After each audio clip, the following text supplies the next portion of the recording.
ہم سب اس دنیا میں کچھ نہ کچھ بننا چاہتے ہیں، کامیاب، طاقتور، بااثر۔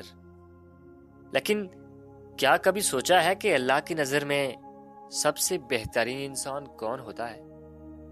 نہ وہ جس کے پاس دولت ہے، نہ وہ جس کے پاس نام ہے، بلکہ وہ جس کے دل میں نرمی ہے۔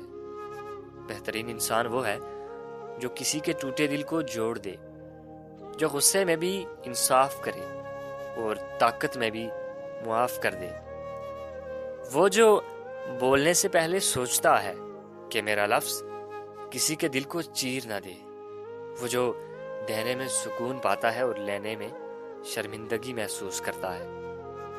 بہترین انسان وہ نہیں جو سب کو بدل دے، بلکہ وہ ہے جو خود کو بدل لے، کیونکہ جب انسان اپنے دل کو درست کر لیتا ہے تو اس کی پوری زندگی درست ہو جاتی ہے۔